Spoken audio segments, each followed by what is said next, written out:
Hello guys, good morning. Bihar में graduation का number 1 channel all in 84 आप सभी स्टूडेंट का हार्दिक स्वागत करता है। आप सब कैसे हैं? आशा है कि आप सब ठीक ठाक ही होंगे।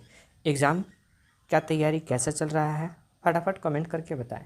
काफ़ी बच्चों का कमेंट आ रहा था कि सर पेपर 6 का वे सारे भी क्वेश्चन बता दीजिए जो एग्ज़ाम की दृष्टि से महत्वपूर्ण ही नहीं बल्कि काफ़ी ही महत्वपूर्ण है। तो मैं लेके आ गया हूँ साइकोलॉजी ऑनर्स पेपर 6 के वे सारे भी क्वेश्चन जो एग्ज़ाम की दृष्टि से काफ़ी ही महत्वपूर्ण है। ठीक है, इसमें हम सबसे पहले हम बीए पार्ट 3 के वो टॉप 10 क्वेश्चन देखेंगे। उसके बाद हम देखेंगे कॉपी लिखते समय हम क्या क्या गलतियाँ करते हैं, प्रश्न उत्तर को याद कैसे करें, 3 घंटे में 32 पेज कैसे लिखें तथा इस ट्रिक को अपनाओ एंड फुल मार्क्स पाओ।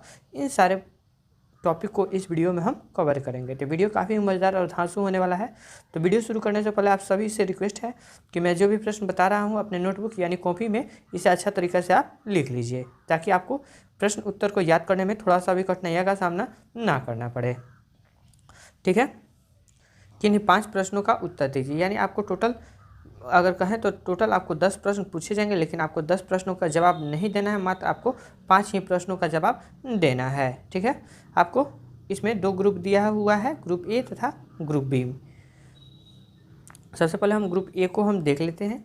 पहला हमारा अभी क्वेश्चन क्या कह रहा है, तो आइए पहला क्वेश्चन हम देखते हैं। पहला क्वेश्चन हमसे क्या कह रहा है पहला क्वेश्चन कि उद्योग में थकान और निरस्ता के बीच विभेद बताइए। यानी आपको बताना है कि उद्योग में थकान और निरस्ता के बीच क्या अंतर है। ठीक है, उसके बारे में आपको बताना है।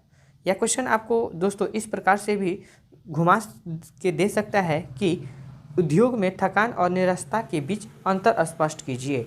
यानी आपको इसमें उद्योग तथा थकान और निरस्ता के बीच वो क्या अंतर है, ठीक है, उसके बारे में आपको लिखना होगा। अब हम बढ़ते हैं क्वेश्चन नंबर 2 की तरफ। क्वेश्चन नंबर 2 हमसे क्या कह रहा है, उद्योग में विश्राम की समस्याओं पर प्रकाश डालिए। यानी उद्योग में विश्राम की वो कौन कौन सी समस्याएं हैं जिसके कारण उद्योग प्रभावित होती है, उसके बारे में आपको बताना है। क्वेश्चन इस प्रकार से भी आपको घुमा के देख सकता है, ये एक ही क्वेश्चन है, आपको इस प्रकार से भी घुमा के देख सकता है कि उद्योग में विश्राम की समस्या आने वाली कारकों पर प्रकाश डालिए। क्वेश्चन आप देख सकते हैं दोनों सेम ही हैं, लेकिन क्वेश्चन जो पूछने का तात्पर्य है थोड़ा सा घुमा दिया है और बच्चे यहाँ ही गलती कर बैठते हैं। वो तो कहते हैं कि सर हमने तो ये क्वेश्चन नहीं पढ़ा है, हमने तो इस प्रकार से क्वेश्चन पढ़ा है कि उद्योग में विश्राम की समस्याओं पर प्रकाश डालिए, और यहाँ पे पूछ दिया हमसे उद्योग में विश्राम की समस्या आने वाले कारकों पर प्रकाश डाले।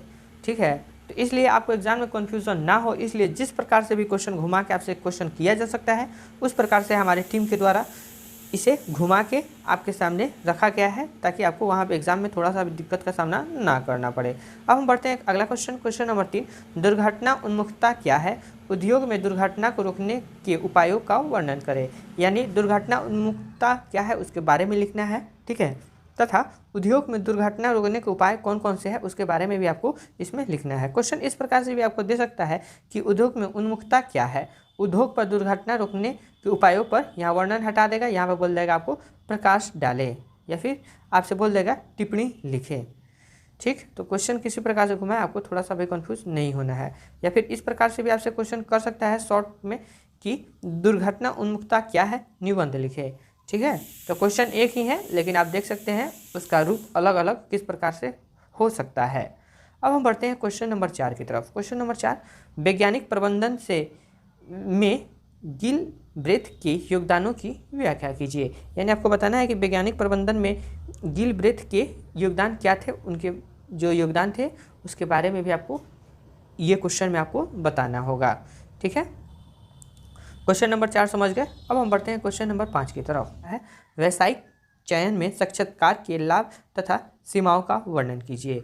यानी आपको बताना है कि व्यावसायिक चयन में साक्षात्कार का क्या लाभ है तथा उसकी कौन कौन सी सीमाएं हैं उसके बारे में आपको इसमें लिखना होगा।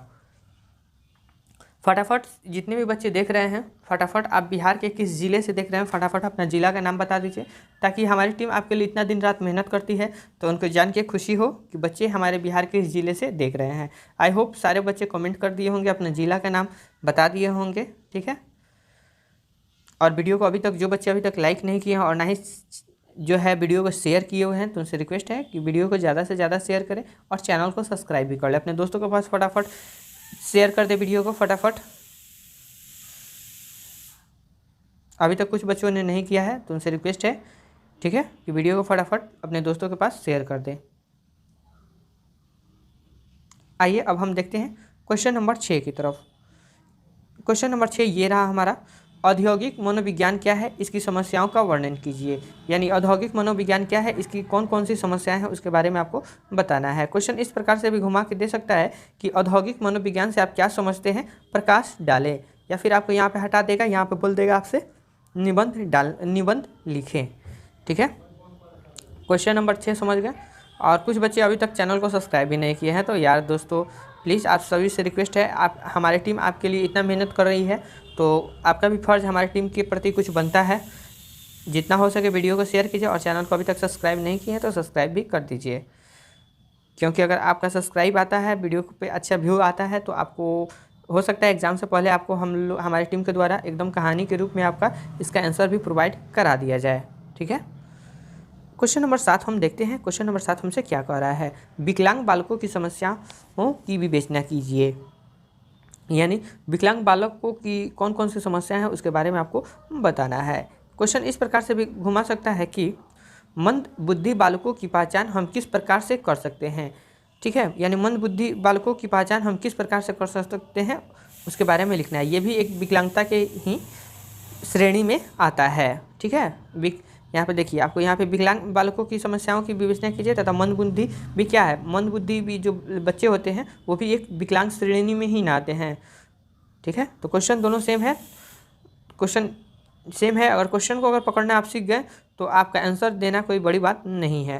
क्वेश्चन नंबर 8 ये रहा, निर्देशन की विधियों का वर्णन कीजिए। यानी निर्देशन की वो कौन कौन सी विधि है उसके बारे में आपको बताना है।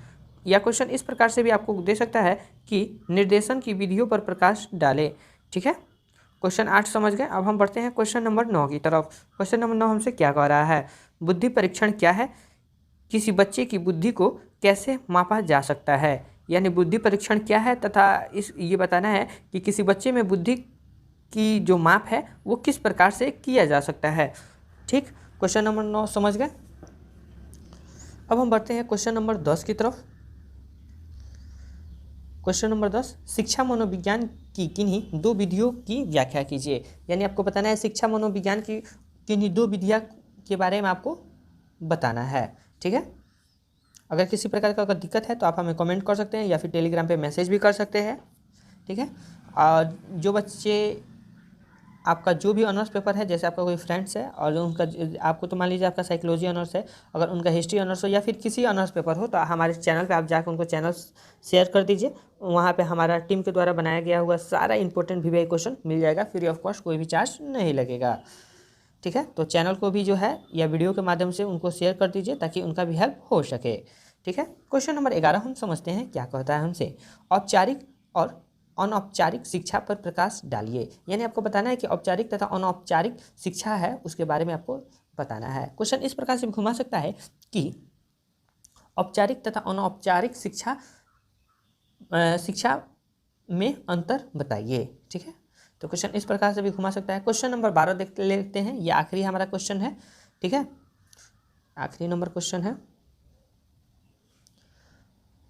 प्रतिभाशाली बालक की विशेषताओं का वर्णन कीजिए। यानी प्रतिभाशाली जो बालक हैं उसकी क्या क्या विशेषताएं हैं उसके बारे में आपको बताना है। तो दोस्तों इसी के साथ होता है ये वीडियो समाप्त। मिलते हैं अगले वीडियो में, तब तक के लिए देखते रहिए ऑल इन 84 अगर किसी प्रकार से अगर दिक्कत है तो आप हमें कमेंट कर सकते हैं, टेलीग्राम पे मैसेज कर सकते हैं या फिर व्हाट्सएप पे कॉन्टैक्ट कर सकते हैं। Okay, take care, bye, best of luck, अच्छा से एग्जाम देके आइए।